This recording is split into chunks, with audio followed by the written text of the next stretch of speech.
ለምን መሰለሽ ጊዜው ይሄድና መስከረም ሲባል አንተ አመቱ እንዴት ይሄዳል ይላል። ገብቶሻል? ለምን አያስተውሉትም? ጥናት አድርጌ አይደለም ግን የበምናው ስሞል ስተዲ ብታደርጊ በዙሪያሽ አብዛኛው ሰው ለምሳሌ በስራው ተጠምዷል። ለምሳሌ ስራ ከሌለውም የሆነ ነገር አይጠፋም የሚያስበው ነው እና ቀን ስራ ይውላል፣ ማታ ቤቱ ይገባል፣ አረፍ ይላል፣ ቴሌቪዥን ያያል፣ ይተኛል፣ በማግስቱ ስራ ይገባል። ያ ነው ሩቲናችን። ባይዛው አንቺን የሚቀይርሽ የሆነ ቀን ተነስተሽ ብድግ ብለሽ ተነቃቅተሽ ያደረግሽው ነገር አይደለም። በየቀኑ የምታደርጊያቸው ትናንሽ ድርጊቶች ናቸው። አሁን ለምሳሌ በቀን አንድ ሰው ሶሻል ሚዲያ ላይ 3 ሰዓት ቢያጠፋ ይሄ ማለት የእድሜውን 1/8 ማለት ነው። 70 ዓመት ቢኖር ኦን አቨሬጅ 8 ዓመቱ ወር 9 ዓመቱ ስልኩ ላይ አጥፍቷል ማለት ነው። በቀን 3 ሰዓት ሶሻል ሚዲያ ያሳለ በቀን ደግሞ 8 ሰዓት ትተኛለሽ። 1/3 የህይወትሽ ክፍል ማለት ነው። 70 ዓመት ቢኖር ደግሞ አሁን ይሄ ሰው 23 ዓመት ይተኛል ማለት ነው። ብትደምሪ ወደ 32 ዓመቱ ከ80 ውስጥ በእንቅልፍና በሶሻል ሚዲያ ይጠፋል። ስልክሽ ላይ እኮ ቀልድ የምታይ ከሆነ የጊዜ ጉዳይ ነው። ህይወት ትቀልድብሻለች። ለምን ውሎሽ ቀልድ ላይ ነዋ። የሚያስቅ ነገር ነው እያሳደድሽ የምታየው እንጂ ህይወትሽ ላይ የሆነ ነገር የሚጨምር ነገር አይደለም። አንተ ግን ብቻን ጊዜ ያሳለፍኩ ነው የሚመስለው። ቴንክ ዩ በቃ ገባሽ። ጊዜን በቃ ላሳልፍ ምናምን ብለሽ ልሳቅ ብለሽ ትያለሽ። ህይወት ትስቅብሻለሽ መልሳ። ለምን ለጊዜው ነው የምትስቅ፣ ጊዜያዊ ነው። like ላንቺ ትርጉም የሚሰጥሽ የሆነ ትልቅ ቦታ የምትሰጪው ሰክሰስ ጋር የምትደርሺው በየቀኑ የምታሸንፊያቸው ድሎች ካሉ። የሆነ ቦታ መሄድ ብትፈልጊ እኮ መንገዱ የ30 ኪሎ ሜትር መንገድ ከሆነ ቢያንስ አንድ እርምጃ በየቀኑ ብትራመጂ ትደርሻለሽ ነው። ስለዚህ ትልቁ ፍላጎታችንን ኦልፈሰደን ከሰማይ አይወርድም። like የሆነ ነገር ስላደረግን አይሳካም። በእያንዳንዱ ነገራችን ውስጥ ማስገባት አለብን ህይወታችን ውስጥ። ለምሳሌ ምን ማለት ይመስላልሽ? ለምሳሌ አንድ ሰው ጎበዝ አይደለሁም ሲል ምን ማለት ነው? ለምሳሌ በማትስ ጎበዝ አይደለሁም ካለ ጥሩ ሜቢ በባዮሎጂ ጎበዝ ሊሆን ይችላል። አየሽ? ኦር ደግሞ ስራ ስሰራ እኔ ተቀጥሬ መስራት አቅም የለኝም ካለ ኦኬ በግሌ መስራት አቅም አለ ማለት ነው። በግሌ ቢዝነስ መስራት አልችልም፣ እኔ ሀብታም መሆን አልችልም ካለ እንዴ ተቀጥሮም እኮ ሀብታም ሊሆን ይችላል። እንዴት ነው? ቁጭት ነው። በጣም ብዙ ሰዎች ትላንትናን አስበው ይቆጫሉ። በጣም ብዙ ሰዎች ነገን አስበው ተስፋ ይቆርጣሉ። በጣም ብዙ ሰዎች ዛሬን አይኖሩም።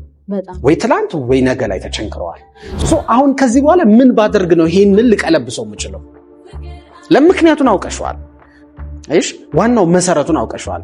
ዛፍ ለምሳሌ እንዳያድግ ከፈለግሽ ቅጠሉን አይደለም የምትበጥሽው፣ ወር ቅርንጫፉን አይደለም፣ ግንዱንም አይደለም። ምክንያቱም ሊያቆጠቁጥ ይችላል። ከስሩ ነው የምትነቂው። ዋናውን ምክንያት ሩት ኮዙን ካወቅሽ ምንድነው ማድረግ ያለብሽ?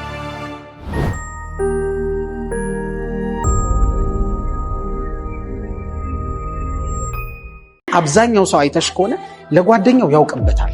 ለምሳሌ ለጓደኞቻቸው መክረው እኮ የጓደኞቻቸውን ትዳር ያስተካከሉ አሉ፣ የፍቅር ግንኙነታቸውን ያሳመሩላቸው አሉ፣ የሆነ ነገር የቀየሩላቸው ሰዎች አሉ። ወደ ራሳቸው ስትመጪ ግን የራሳቸው ቤት ባዶ ነው። የራሳቸው ነገር አልተሟላም። ለሰው መምከር እንችልበታለን ብዙ ጊዜ። ለምን? የሰው ነገር ማየት ቀላል ስለሆነ፣ ይሄ ወደ ውጭ ማየት ቀላል ስለሆነ፣ ወደ ውስጥ ማየት ግን በጣም ከባድ ነውና እኔም እሱ ቻሌንጅ አለብኝ። ግን እንደ እንትን በየአመቱ እያሻሻልኩት ነው የመጣሁት። ምንድነው የማደርገው? ልክ አመቱ ሊያልቅ ሲል ሁልጊዜ በተለይ የመጨረሻዎቹን ሳምንታት በተለይ ነሐሴን ወር መጨረሻዎቹን ሳምንታት ምን አደርጋለሁ መሰለሽ? ምንድነው ያደረኩት? ምንድነው ያጠፋሁት? በአመት ውስጥ ማለት ምን አስቤ ምን አላደረኩም? ለቀጣይ አመት ምንድነው ማስተላልፋቸው? ምንድነው ማድረግ ያለብኝ የሚሉትን በደንብ አስብበታለሁ። ላይክ ቁጭ ብዬ ራሴን እገመግምበታለሁ። እና በጣም ብዙ ጊዜ ግን የሚገርምሽ ነገር በጣም አቅድና ለምሳሌ እንዴት ልበልሽ? አይተሽን ከሆነ በጣም ብዙ ወጣቶች ችግራችን በ5 ዓመት የሚፈጀውን ነገር ኃይለኛ ሞቲቬሽን ውስጥ ከገባን የሆነ ንቃት ውስጥ ከሆነ በ5 ወር ጨርሷለሁ ምናምን ትያለሽ። ትልቅ ህልም ታቅጃለሽ እና ከዛ 2 ሳምንት 3 ሳምንት ስታየው ነገሩ እንደፈለግሽው ካልሆነ ይሄ ነገር የሚሆን አይደለም። በቃ እንደው ምን ይባላል መሰለሽ? የኛ ባህል በጣም ደስ የሚልሽ ለምሳሌ ሰዎች ሐዘን ሲገጥማቸው ሰው ሲሞት ምናምን ለቅሶ እንቀመጣለን አይደል? ሰዎች ምን ይባላል? እርሙን ያወጣ ይባላል። ላይክ ሲቀበር ሰዎች በደንብ አድርገው ያለቅሳሉ። ከዛ በኋላ ወደ ቤት መተውም የሆነ ይለቀሳል። እንደውም ሰልስት ላይ ተብሎ ደግሞ ይለቀሳል ምናምን። ግን በጣም አሪፍ ባህል ለምን መሰለሽ? ቀን ወስነውለት እያዘኑ ነው። ከዛ በኋላ እኮ ከ3 ቀን በኋላ ይፈርሳል። በጣም የቅርብ ዘመድሽ ብቻ ነው የሚመጣው የሚጠይቅሽ። ቀስ ያለ እሱም እየጠፋ ይሄዳል። ሐዘኑ ያንቺ ብቻ ይሆናል። አንቺም ቀስ እያልሽ ወደ ሲስተም ትገቢያለሽ፣ ወደ ስራ ወደ ምን ትገቢያለሽ። እና አንዳንድ ጊዜ ሁል ጊዜ ራሳችንን ከምንወቅስ እንገድበን እንደለቅሶ እቺን 3 ቀን ያጠፋኋቸውን ጥፋቶች እያሰብኩኝ ራሴን ወቅሰዋለሁ፣ ግን ምን ማድረግ እንዳለብኝ በዛ ውስጥ አስባለሁ ብለን ገደብ ማስቀመጥ እንችላለን። በቃና የወቀሳ ቀን አንተ እንዲህ ሳታደርግ ይሄን ዓመት ሙሉ ተኝተህበትና እያልሽ ራስሽ ታስጨንቂዋለሽ። መጀመሪያ ለነዚህ ቀናት የወሰንሻቸው ቀናት፣ ከዛ በነዛ ቀናቶች ውስጥ ግን እንዴት ልውጣውም እያልሽ ማሰብ አለብሽ። ልክ ያ ቀን ሲያልቅ በቃ አሁን ታራግፊውና ሐሳቦች ወደ ቀጣዩ ምን ላድርጋውን ከዚህ ምን ልማር ምን ብለህ ከዛ በኋላ ደግሞ የራስን የሆነ እርምጃ መውሰድ ማለት ነው። ባይዘው ወደ ትልቁ ድል የሚወስድሽ ማለት ነው ስሞል የሚባሉ ዊኖች ናቸው። ምን ይባላል መሰለሽ? ዋሩን የምታሸንፈው ባትሎቹን እያሸነፍክ ከሄድክ ነው ይባላል። ባትል ማለት ጀስት ፊት ለፊት የሚመጣብሽ ግጭት ነው። ላይክ ኦር ደግሞ የሆነ ፍልሚያ አይነት ነው ባትል ማለት። በየቀኑ እኮ ባትል አለበት። ስራ ስትገቢ፣ ከቤተሰቦችሽ ጋር፣ በትዳርሽ፣ ከራስሽ ጋር እና ባትል አለን። ፋይናንሻል ባትል አለ፣ ስፒሪቹዋል ባትል አለ እና እነዛን ግጥሚያዎች እያሸነፍሽ በትናንሹ ከሄድሽ ዋሩን ታሸንፊያለሽ። ዋር ማለት ጦርነት ነው። ትልቁ ነው። ትልቁ ምንስ ለአንቺ ትርጉም የሚሰጥሽ የሆነ ትልቅ ቦታ የምትሰጪው ሰክሰስ ጋር የምትደርሽው በየቀኑ የምታሸንፊያቸው ድሎች ካሉ እንደውም ዛሬን ካሸነፍኩ ነው ነገን እንደማሸንፍ እርግጠኛ መሆን ነው። ገብቶሻል አይደለ? እሱ ነው ትልቁ ፖይንት። ስለዚህ አሁን ምን ተባባለን? 1 ዓመት ላይ ሰው ሰክሰስፉል ነው የሚለው እያንዳንዱን ቀን ካሸነፈ ነው አይደለ? እንደውም ለእኔ ትልቁ የሰክሰስ ትርጉም ባይዘዊ ሰክሰስ ወይም ስኬት የሚለው ቃል ሰዎች በራሳቸው መንገድ ሊፈቱት ይገባል ነው የምለው። ይሄ ሁሉም ሰው ተስማምቶበት የፈረደው ፍርድ የለም ስለ ስኬት። ባይዘዊ የኔ የግል ዴፊኒሽን ልክ ካልጋይ ስነሳ ሁልጊዜ ጠዋት የምወደውን ስራ፣ የምወደውን ኑሮ፣ የምወደውን ህይወት እየኖርኩ እንደሆነ ከተሰማኝ ሰክሰስፉል ነኝ ብዬ ነው ማምነው። ይሄ የኔ ዴፊኒሽን ነው። በየቀኑ ጠዋት ስነሳ በእያንዳንዱ ቀን የምፈልገውን ነገር አደርጋለሁ ብዬ ያልኩትን አድርጋለሁ። ለምሳሌ ሁሉንም አናሰል በቀን ውስጥ ይሄን ነገር ማድረግ ፈልጋለሁ ያልከው ሙሉ ማሳካት ማለት ሙሉ ላይሆን ይችላል። ባይዘው ሙሉን አይሆንም። አንዴ ለምሳሌ እኮ በጣም ብዙ ጊዜ እኮ ፕሮክራስቲኔት ታደርጊያለሽ፣ ለነገ ታስተላልፊያለሽ፣ ትሰንፊያለሽ። ይሄን ነገር ነገ አደርገዋለሁ ትያለሽ። ኦር ደግሞ በቃ ይሄን ሰሞን ደብሮኛል አሁን እንዲህ የሆነ ነገር ላድርግ ብለሽ በማይረባ ነገር ጊዜሽ ሊጠፋ ይችላል እኮ። እንደው ምን ይባላል መሰለሽ? በጣም ሰነፍ ሰዎች አመቱ ሲያልቅ ነው ራሳቸው የሚገመግሙት። ለምን መሰለሽ? ጊዜው ይሄድና መስከረም ሲባል አንተ አመቱ እንዴት ይሄዳል ይላል። ገብቶሻል? ለምን አያስተውሉትም? ሲሄድ በቃ የሆነ ነገር ውስጥ ሰምጠዋል። የነ ልማድ ውስጥ በቃ የማይሆን ደግሞ ልማድ ውስጥ ምን ማለት መሰለሽ? አብዛኛው ሰው አሁን እኔ ይሄን ስገልጽ አብዛኛው ሰው ስልሽ ጥናት አድርጌ አይደለም፣ ግን ስሞል ስተዲ ብታደርጊ በዙሪያሽ አብዛኛው ሰው ለምሳሌ በስራው ተጠምዷል። ለምሳሌ ስራ ካለው ስራ ከሌለውም የሆነ ነገር አይጠፋም የሚያስበው ነገር እና ቀን ስራ ይውላል፣ ማታ ቤቱ ይገባል፣ አረፍ ይላል፣ ቴሌቪዥን ያያል፣ ይተኛል፣ በማግስቱ ስራ ይገባል። ያ ነው ሩቲናችን። ባይዛወይ ከስራ በምንወጣበት ሰዓት የሆነ ቦታ ልንገናኝ እንችላለን፣ ከሰዎች ጋር ምናምን ልናመሽ እንችላለን። ከዛ ቤት ከገባን በኋላ ቲቪ ነው የምናየው ኦር ሶሻል ሚዲያ ነው የምንጠቀመው፣ ከዛ እንተኛለን። እና አብዛኛው ከስራ ውጭ ያለው ሰዓት አይሰራበትም። ለምሳሌ ራስ ላይ ኢንቨስት ካላደረግ መቼም አትቀየርም ነው ፖይንቱ። አሁን ብዙ ሰዎች ኢንቨስት ያደርጋሉ ጊዜያቸውን ምን ላይ ካልሽኝ ቲቪ ላይ፣ ሶሻል ሚዲያ ላይ። እሱ ዌስት ነው እንደውም ኢንቨስት አይደለም። እንደ የሚገርምሽ ነገር ባይዘው ጂም ሮን የሚባል በጣም እኔ የማከብረው ሞቲቬሽናል ስፒከር እና የቢዝነስ ሰው ምን ይላል መሰለሽ? ወይ ቲቪ ታያለህ ወይ ሀብታም ትሆናለህ። አንዱን ምረጥ እና አንቺን የሚቀይርሽ የሆነ ቀን ተነስተሽ ብድግ ብለሽ ተነቃቅተሽ ያደረግሽው ነገር አይደለም። በየቀኑ የምታደርጊያቸው ትናንሽ ድርጊቶች ናቸው። አሁን ለምሳሌ በቀን አንድ ሰው ሶሻል ሚዲያ ላይ 3 ሰዓት ቢያጠፋ ይሄ ማለት የእድሜውን 1/8 ማለት ነው። 70 ዓመት ቢኖር ኦን አቨሬጅ 8 ዓመቱ ወር 9 ዓመቱ ስልኩ ላይ አጥፍቷል ማለት ነው። በቀን 3 ሰዓት ሶሻል ሚዲያ ያሳለ፣ በቀን ደግሞ 8 ሰዓት ትተኛለሽ።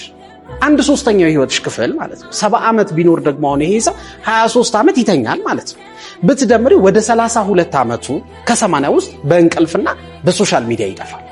እኔ ራሴን የምገመግመው አሁን ወደ ጥያቄ ስመለስ አመቱን የምገመግመው በእያንዳንዱ ቀን ራሴ ላይ ምን ያህል ሰርቻለሁ። ባይዘው ለምሳሌ የዛሬ ዓመት ከነበረኝ ማንነት አሁን ያለኝ ማንነት እኩል ነው ወይ? ባለሁበት እየተራመድኩ ከሆነማ ለውጥ የለም። ገባሽ? ስለዚህ ምን ማለት ነው? በእያንዳንዱ ቀን ራሴን የሚያሳድገኝ ነገር አንድ የሆነ ነገር አድርጌያለሁ ወይ? ላይክ ምን ይባላል መሰለሽ? አሁን ፖይንት ኤ አለ፣ አሁን ያለሽበት መድረስ የምትፈልጊበት ደግሞ ፖይንት ቢ አለ። ያንቺ ኢማጂኔሽን ፍላጎት እና ያንን እውነት የምታደርጊው እንዴት ነው? መሀል ያለውን ስራ መስራት አይደል? ፐርፌክት። በቃ ከኤ ተነስተሽ ወደ ቢ የሆነ ቦታ መሄድ ብትፈልጊ እኮ መንገዱ የ30 ኪሎ ሜትር መንገድ ከሆነ ቢያንስ አንድ እርምጃ በየቀኑ ብትራመጂ ትደርሻለሽ ነው። ስለዚህ ትልቁ ፍላጎታችንን ኦልፈሰደን ከሰማይ አይወርድም። ለክ የሆነ ነገር ስላደረግን አይሳካም።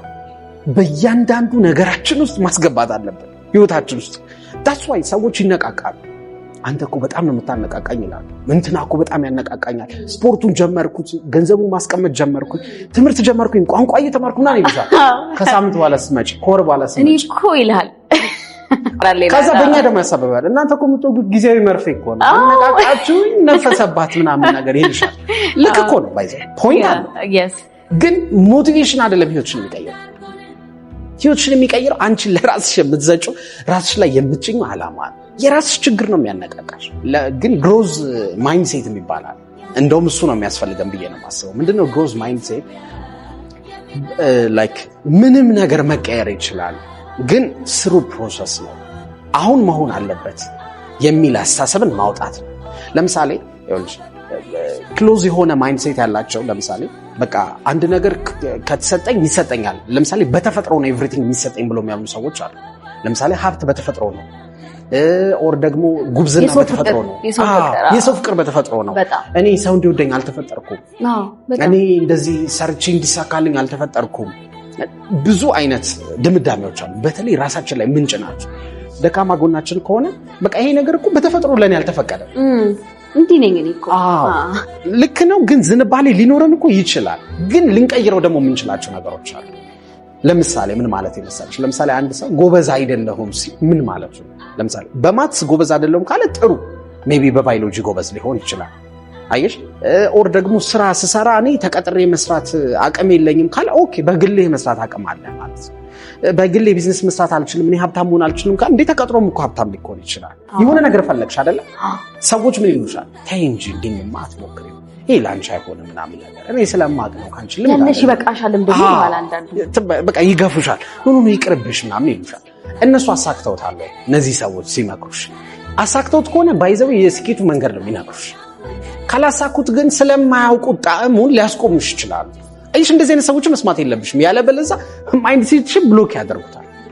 ሁሌ የምለው አለ፣ ስለ መንገዱ ማወቅ ከፈለክ የሚመለሱትን ጠይቃቸው ይላሉ ቻይኖች። ስለዚህ አንቺ የምትፈልጊውን ነገር የሆነ ሰው ሄዶበታል፣ ከዚህ በፊት አሳክቶታል። አሁን ለምሳሌ እኔ አሁን እዚህ ቦታ ላይ ለደረስኩበት ለስንፍናዬ የምፈልገው ነገር ላለመሳካቱ የፈለኩበት ላለመድረሴ እድል አይደለም ተጠያቂ ባይዘው። እድል የሆነ ድርሻ ሊኖረው ይችላል፣ ግን የሆነ የሚያሳምን ምክንያት አለ ብሎሽ እኮ ባይዘው። ለምሳሌ የምትዩን ሰው በሱ ውስጥ አንቺን ራስሽን ታያለሽ። ታስዋይ እኮ ጅምሮ በዙሪያ ያሉ 5 ሰዎች አቬሬጅ ነህ።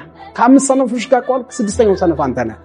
ከ5 ጎበዞች ጋር ከዋልክ 6ኛው ጎበዝ አንተ ነህ።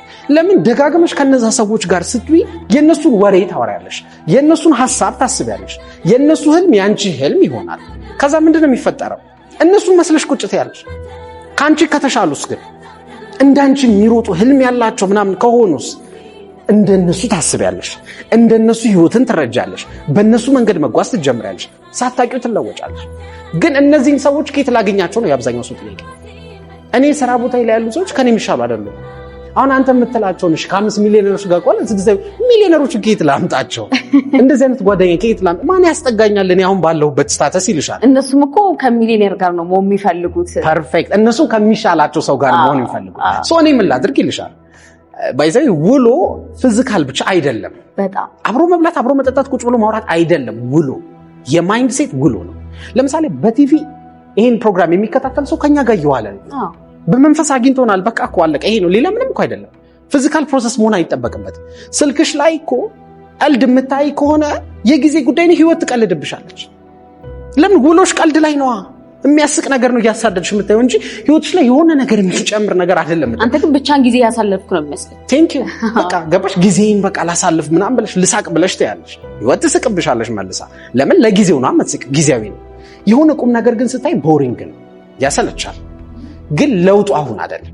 አሪፍ ነገሮች ፈጣን ለውጥ አይሰጡም። በዛ ፕሮሰስ ውስጥ ግን ህይወቴን መቀየር እችላለሁ። እያንዳንዱ ነገር የአንድ ቀን አክሽን አይደለም፣ የሁል ጊዜ ተደጋጋሚ ድርጊት ነው ብሎ ካመነ ያ ሰው ግሮዝ ማይንድ ሴት ይባላል። ወይም ፖዚቲቭ ማይንድ ሴት ያልሽው እሱ በቃ ጥሩ ነገር ታስቢያለሽ፣ ግን በየቀኑ ወደዛ ጥሩ ነገር የሚወስድሽን ታደርጊያለሽ። በጣም ከሐሳብ ነው የሚነሳው ሁሉም ነገር። መጀመሪያ ታስቢያለሽ። ለምሳሌ ጥሩ ሐሳብ ስታስቢ ጥሩ ስሜት ይሰማሻል፣ መጥፎ ሐሳብ ስታስቢ መጥፎ ስሜት ይሰማሻል። ከዛ በዛ ያ ስሜት ደግሞ አክሽንሽን ይወስነዋል። እሱ ደግሞ ውጤት ቴንክ ዩ ያ ውጤት ደግሞ ሲደጋገም ልማድሽ ይሆናል፣ የየቀኑ ልማድሽ። ያ ልማድሽ ማንነትሽ ይሆናል። በዛ ምክንያት የደረጃ እድገት ልታገኝ ይችላል። ሰዎች ከአንቺ ጋር መስራት ሊፈልጉ ይችላሉ። አት ዘ ኤንድ መዳረሻሽን ወሰነ። አየሽ፣ የምትናደጂ የምታዝኝ ስሜትሽ ተቆጣጥሮሽ ድርጊቶችሽን የምታበላሽ ከሆነ ደግሞ ያ ይደጋገምና እሷ እኮ ለመስራት አትሆንም ትባያለሽ። ሰው ያሸሽሻል። ለፍቅር ግንኙነት ይሆናል፣ ለስራ ግንኙነት፣ ለማንኛውም ግንኙነት ሰዎች አንቺን መሸሽ ይጀምራሉ። አሁን ወደ ጠየቅሽን ጥያቄ ስመለስ፣ ወደ ቀጥታ ስመለስ እንዴት ነው ሰዎች ስሜታቸውን የሚቀይሩት አይደል? ውስጣቸው ውስጥ ያን ያከማቹትን ያን አላስፈላጊ ስሜት እንዴት አድርገው ሊያወጡ ይችላሉ? ፐርፌክት። የመጀመሪያው ሪያሊቲው መጋፈጥ። ምን ማለት መሰልሽ? ምንድነው እየተሰማሽ ያለው ነገር ማወቅ አለብሽ። ማለት መዘርዘር መተንተን አለብሽ። ንዴት ካልሽ ምን አይነት ንዴት? ንዴት እኮ ብዙ አይነት። ከየት መጣ ንዴት? yes everything። እና ቁጭ ብለሽ ወረቀት ላይ መጻፍ አለብሽ መጀመሪያ እያንዳንዱ የሚያሳስቡሽ ነገሮች። ባይዘው ለምን መሰልሽ እንደዛ ነው? ሰዎች ወረቀት ላይ ሲጽፉ እንደውም ዶክተር ጆርዳን ፔተርሰን ታውቂዋለሽ? እና ምን ይላል? ሰዎች ክሪቲካሊ ማሰብ የሚችሉት ወረቀት ላይ ሲጽፉ ነው ይላል። ባይዘው ለምን መሰልሽ? ወረቀት ላይ ስትጽፊ የምትጽፊው መጀመሪያ አካባቢ ስሜትሽን ይሆናል። ከሆነ ሰዓት በኋላ ምክንያት ይጠይቅሻል። ስትጽፊ ዝም ብለሽ አትጽፊ። ክሪቲካሊ ማሰብ ጀምራለሽ። ለምንድን ነው እንደ የተፈጠረው ምናምን። ግን ማሰብ ከሆነ እንዲህ ቁጭ ብለሽ የምታስቢ ከሆነ ማሰብ ነው። እያንዳንዱ በየቀኑ የምንወስናቸው ውሳኔዎች፣ የምናደርጋቸው ነገሮች ልክ ናቸው ወይ ብለን ራሳችንን ቻሌንጅ ማድረግ አለብን። በልማድ መመላለስ ማቆም አለብን። ደስ ስለሚል ብቻ አይደለም አንድን ነገር ማድረግ ያለብን፣ ኦር ደግሞ የሆነ ሰው ስላደረገው ብቻ፣ ኦር ከዚህ በፊት የመጣንበት መንገድ ስለሆነ ብቻ ማድረግ የለብን። አይሽ ምክንያትና ውጤት ማለት እኮ ነው። ክሪቲካል ቲንኪንግ እኮ ማለት ጥያቄ መጠየቅ፣ ወደ ትክክለኛው መልስ ለመድረስ የምታደርገው የምናብ ጉዞ እኮ ነው ክሪቲካል ቲንኪንግ። ወይም በጣም አድቅቆ ማሰብ፣ አድምቶ ማሰብ ማለት። ወረቀት ላይ ስትጽፊ እያንዳንዱ ስሜቶችሽ ለምን እንደተፈጠሩ መጀመሪያ ምንድን ነው ስሜቱ?